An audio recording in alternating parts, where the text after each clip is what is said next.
Morning friend, Dastak coaching centre Varanasi में आपका स्वागत है। जैसा कि आप देख रहे हैं कि लगातार हम यूपीएसआई के लिए जो है प्रैक्टिस सेट आपको हल करवा रहे हैं। उसी कड़ी में एक नया प्रैक्टिस सेट लेकर आए हैं सामान्य अध्ययन का, जनरल अवेयरनेस का, जिसमें आप जानते हैं कि एग्जाम में यूपीएसआई के लिए जो है 40 क्वेश्चन पूछा जाना है। तो इसी प्रकार से इसमें भी आपके 40 क्वेश्चन दिए हुए हैं, जो कि एग्जाम की दृष्टि से क्या है, बहुत ही महत्वपूर्ण होने वाला है।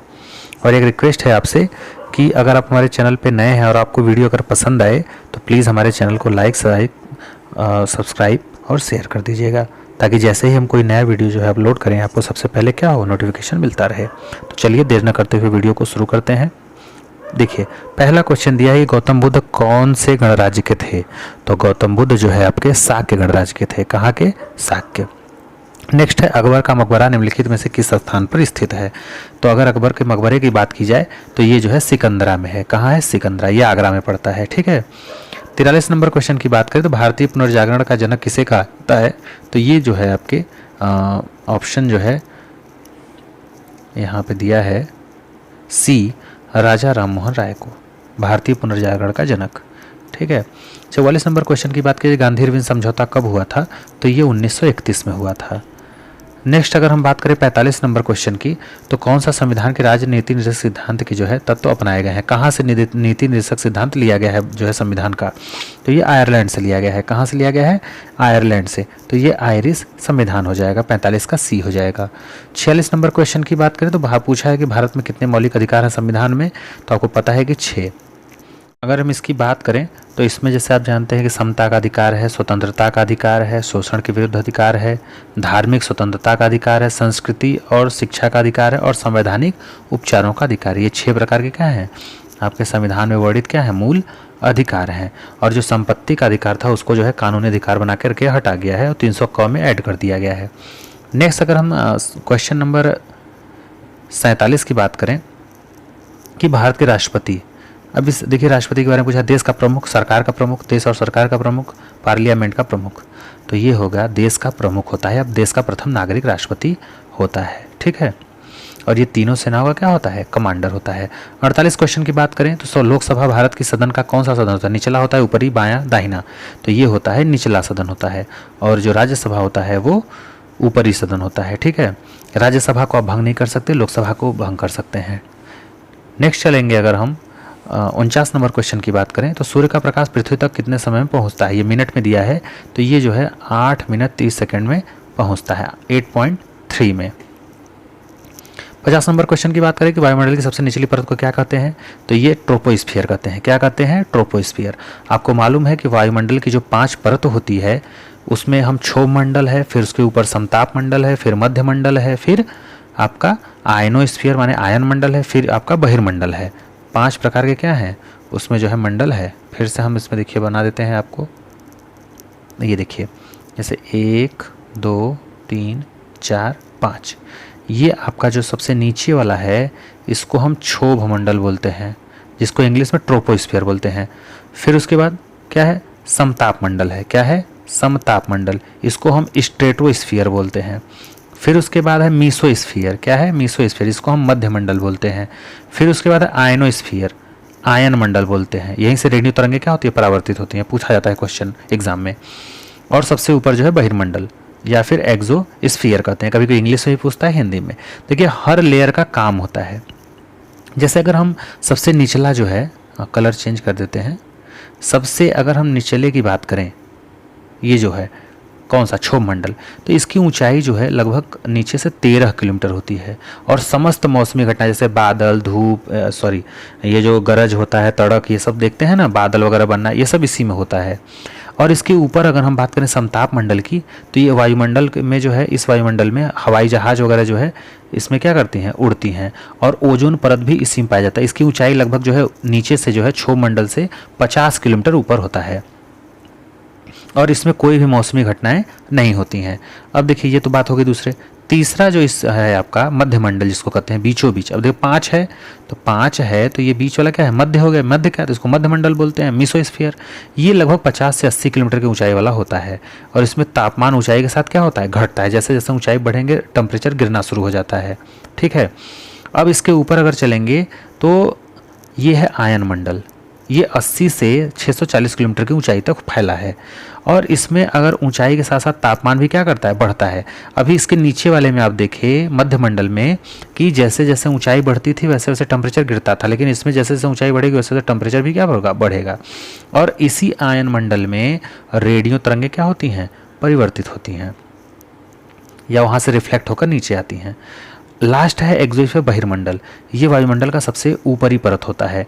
यहाँ पे वायु में से हाइड्रोजन हो गया, हीलियम गैसों क्या होती है, प्रधानता होती है। चलिए ये जानकारी हो गई वायुमंडल की परतों से रिलेटेड। नेक्स्ट है कि बड़े वाणिज्यिक बैंकों का राष्ट्रीयकरण जो है कब हुआ था।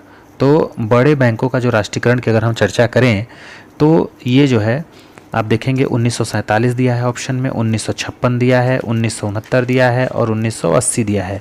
तो अगर हम करेक्ट आंसर की बात करें तो 51 का जो सी है 1969, इसी में क्या हुआ था, भारत में बैंकों का राष्ट्रीयकरण जो है राष्ट्रीयकरण हुआ था। वो भी 2 चरणों में हुआ था। अगर पहली चरण की बात करें तो 1969 में 14 बैंकों का हुआ था और 15 अप्रैल 1919 को जो है 15 अप्रैल 1980 को 6 अन्य बैंकों का क्या हुआ था, राष्ट्रीयकरण हुआ था। नेक्स्ट चलिए, एटीएम का फुल फॉर्म कई बार एग्जाम में पूछा जाता है, कन्फ्यूजन इसके ऑप्शन से हो जाता है आपको। तो चलिए कन्फ्यूजन को दूर कर देते हैं। एटीएम का जो फुल फॉर्म होता है वो होता है ऑटोमेटेड टेलर मशीन। तो जो सी ऑप्शन है वो क्या हो जाएगा, राइट हो जाएगा। 53 नंबर क्वेश्चन की अगर हम बात करें तो बॉक्साइट किसका अयस्क है। तो ये जो है आपका एल्युमिनियम का है। यूरिया का सूत्र पूछा है तो NH2CONH2 होता है। तो इसका जो है जो राइट आंसर होगा वो ऑप्शन डी हो जाएगा। नेक्स्ट है, निम्नलिखित में से कौन सी सबसे बड़ी ज्ञात कोशिका है। जो जान रहे हैं आप, सबसे बड़ी ज्ञात कोशिका जो है शुतुरमुर्ग के अंडे की होती है। किसकी होती है, शुतुरमुर्ग के अंडे की होती है। 170 mm का होता है लगभग। और कोशिका खोज किसने की थी, तो रॉबर्ट हुक ने की थी। ये एक वनस्पति वैज्ञानिक थे और 1665 ईस्वी में अगर सन पूछा जाए तब। नेक्स्ट है 56 नंबर क्वेश्चन कि निम्नलिखित में से कौन सा उत्सर्जन अंग नहीं है। तो उत्सर्जन अंग में जो होता है वो आपका जैसे गुर्दा हो गया, फेफड़ा हो गया, प्लीहा हो गया, कलेजा हो गया। तो ये प्लीहा जो है जिसको तिल्ली बोलते हैं, ये उत्सर्जी अंग नहीं है। नेक्स्ट है 57 नंबर कि एड्स का विषाणु किसकी वृद्धि को प्रभावित करता है। तो ये जो है आपके रक्त में टी कोशिका को क्या करता है, प्रभावित करता है। ठीक है। और इससे जो है जो रोग की प्रतिरोधक क्षमता हमारे शरीर में होती है रोगों से लड़ने की, उसको क्या करता है, समाप्त कर देता है। नेक्स्ट है अल्फाफा एक प्रकार की क्या है, बताइए। अल्फाफा जो है एक प्रकार की क्या है, खनिज है, जाति है, घास है, शहर है। तो ये एक प्रकार का घास है क्या, अल्फाफा। ये फूल देने वाला एक पौधा है। ये पूरे विश्व में जो है पशुओं के चारे के रूप में क्या किया जाता है, उगाया जाता है। अगर हम 1 GB के बराबर बात करें ऑप्शन में तो आपका जो है क्या राइट आंसर हो जाएगा, तो ये हो जाएगा 1024 × 1024 KB, क्योंकि 1 MB में आप जानते हैं कि 1024 KB होता है और 1024 MB में 1 GB होता है। तो अब नेक्स्ट देखिए 60 number question, Similipal tiger reserve कहाँ है। तो ये उड़ीसा राज्य में है। कहाँ है, उड़ीसा राज्य में है। नेक्स्ट अगर हम 61 नंबर क्वेश्चन की बात करें तो 61 नंबर में है डेजर्ट फेस्टिवल कहाँ आयोजित किया गया था या कहाँ आयोजित किया जाता है। तो ये किया जाता है जैसलमेर में। कहाँ, जैसलमेर में। ये प्रतिवर्ष जनवरी फरवरी माह में 3 दिनों तक चलता है। ये एक सांस्कृतिक उत्सव है। 62 नंबर क्वेश्चन की बात करें, घुमरा जो है कहाँ का लोक नृत्य है। तो ये उड़ीसा का है। कहाँ का है, उड़ीसा का है। ये कालाहांडी जिले में जो है मनाया जाता है।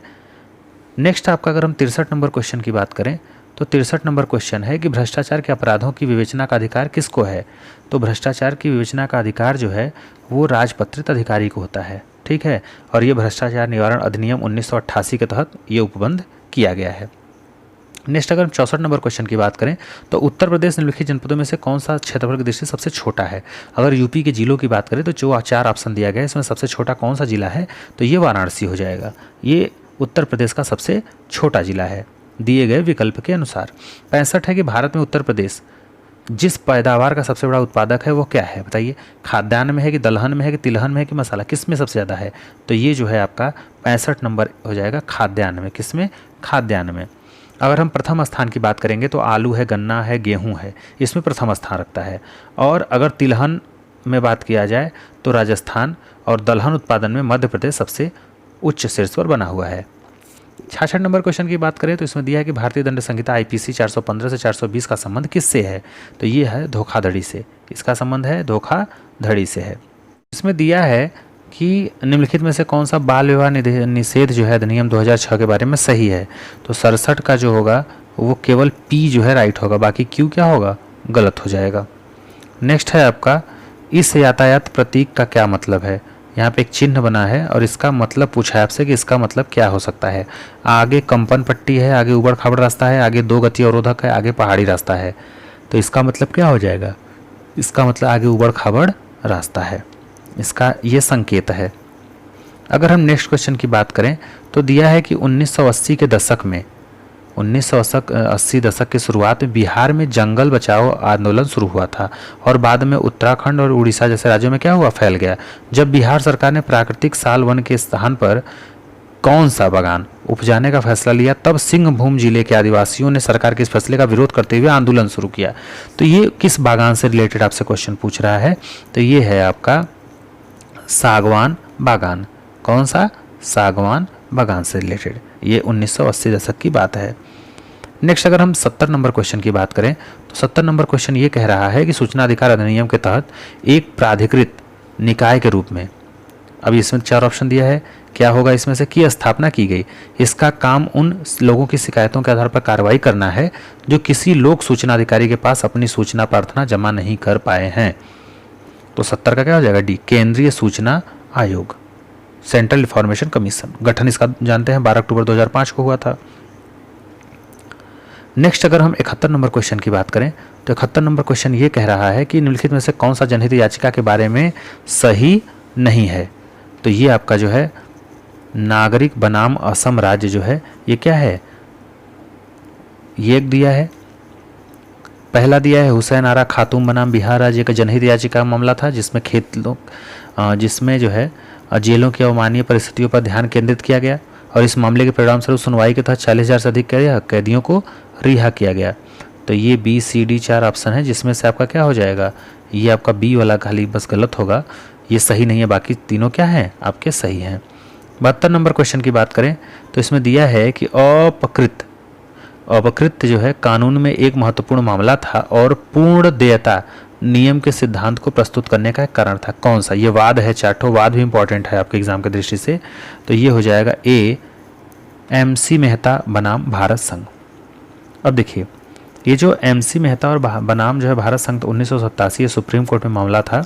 इसमें इस समय जो है जो न्यायमूर्ति अगर देखा जाए तो PN भगवती रहे थे उस समय।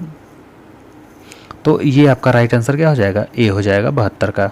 73 नंबर क्वेश्चन की बात करें तो दिया है कि इनमें से कौन सी वह श्रेणी नहीं है जिसके तहत राज्य नीति के निर्देश सिद्धांतों को वर्गीकृत किया जा सके? स्मारकों की सुरक्षा, पर्यावरण, अन्य देशों के साथ संबंध, आर्थिक, समाजवादी।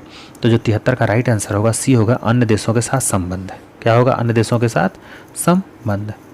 आपको मालूम है कि निर्देशक सिद्धांत जो है संविधान में 36 से 51 तक क्या है? वर्णित है। और ये कहाँ से लिया गया है? तो आयरलैंड से लिया गया है। नेक्स्ट क्वेश्चन की बात करें अगर 74 नंबर क्वेश्चन की तो निम्नलिखित में से कौन सा विषय राज्य सूची का एक हिस्सा नहीं है या उससे संबंधित नहीं है? तो ये हो जाएगा कृषि आय कर। कृषि आय कर। तो देखिए राज्य सूची में उन्हीं विषयों को शामिल किया जाता है जो स्थानीय महत्व के हैं और उन पर कानून बनने का अधिकार भी क्या है? राज्य विधानमंडल को है। अगर इनकी संख्या की बात की जाए तो 61 है। मूलतः 66 विषय थे जिसमें जो है प्रमुख रूप से लोक सेवा, कृषि, आयकर, भू राजस्व, क्रय विक्रय आदि हैं। जबकि जो वन है, जनसंख्या नियंत्रण है और परिवार नियोजन, आर्थिक और सामाजिक योजना जो है, वन्य जीव जंतुओं और पक्षियों का संरक्षण, ये किसमें आते हैं? ये समवर्ती सूची में आते हैं। तो 74 का क्या हो जाएगा? सी इज द राइट आंसर। 75 अगर देखेंगे तो 75 क्वेश्चन पूछ रहा है आपसे कि भारत सरकार के वित्तीय खातों से जुड़े भारत के नियंत्रक और महालेखा परीक्षक का प्रतिवेदन किसे प्रस्तुत किया जाता है? तो ये किया जाता है राष्ट्रपति को। किसको? राष्ट्रपति को। आपको पता है कि भारतीय संविधान के अनुच्छेद 149 में नियंत्रक एवं महालेखा परीक्षक राष्ट्रपति को लोक लेखा परीक्षा प्रतिवेदन प्रस्तुत करता है। 76 देखेंगे क्वेश्चन हम क्या दिया है। 76 में दिया है कि हाल ही में मिस्टर साउथ एशिया का खिताब किस भारतीय बॉडी बिल्डर को मिला है? साउथ एशिया का खिताब रविंदर मलिक को मिला है। ये काठमांडू में आयोजित हुआ था 12वीं जो है दक्षिण एशियाई बॉडी बिल्डिंग तो ये किसको मिला, रविंदर मलिक को मिला। तो 76 का क्या हो जाएगा, सी ऑप्शन करेक्ट हो जाएगा। 77 नंबर क्वेश्चन की अगर हम चर्चा करें तो 77 नंबर क्वेश्चन है कि जुलाई 2019 को सोसाइटी पत्रिका द्वारा लंदन में आयोजित एक कार्यक्रम में किस भारतीय को the society global Indian icon award 2019 से सम्मानित किया गया। तो ये सम्मानित किया गया था दिनेश तिवारी को। किसको, दिनेश तिवारी को। ये कानून विशेषज्ञ थे जो है। नेक्स्ट अगर बात की जाए 78 नंबर क्वेश्चन की, तो 78 नंबर क्वेश्चन ये कह रहा है कि वर्ष 2020 व 2024 के ओलंपिक के तैयारियों के समन्वय एवं रणनीति बनाने हेतु 10 सदस्यीय उच्च स्तरीय समिति के अध्यक्ष हैं। कौन है, राज्यवर्धन सिंह राठौर है, मैरी कॉम, किरण रिजिजू और बरिंदर बत्रा। कौन है इसमें से, तो ये हो जाएगा आपका 78 का डी, किरण रिजिजू। ये 2020 से 2024 के ओलंपिक खेलों की तैयारियों के लिए जो है एक रणनीति बनाएंगे, इसमें 10 सदस्य होंगे। इनकी अध्यक्षता कौन करेगा, केंद्रीय खेल मंत्री किरण रिजिजू करेंगे। अगर हम 79 क्वेश्चन की बात करें तो 79 नंबर क्वेश्चन दिया है कि 18 जुलाई 2019 को IUCN द्वारा स्कैली फुट स्नेल नामक दुर्गंध घोंघा प्रजाति को लुप्तप्राय घोषित किया गया। ठीक है, तो यह प्रजाति पाई जाती है कहाँ पाई जाती है, मेडागास्कर के पूर्व हिंद महासागर में, बंगाल की खाड़ी में, भूमध्य सागर में, या फिर ऑस्ट्रेलियन ग्रेट बैरियर रीफ के पास। तो ये पाई जाती है मेडागास्कर के पूर्व जो है हिंद महासागर में। आज के लास्ट क्वेश्चन की बात करें तो भारत द्वारा विकसित सबसे हल्की बुलेट प्रूफ जैकेट भाभा कवच का वजन कितना है। देखिए, आपसे ये भी पूछ सकता है कि भाभा कवच जो है किससे संबंधित है, तो बुलेट प्रूफ जैकेट से। और ये अब तक की सबसे हल्की बुलेट प्रूफ जैकेट है भाभा कवच। इसके अगर वजन की बात करें तो ये 9.2 किलोग्राम का है। कितना, 9.2 किलोग्राम का है।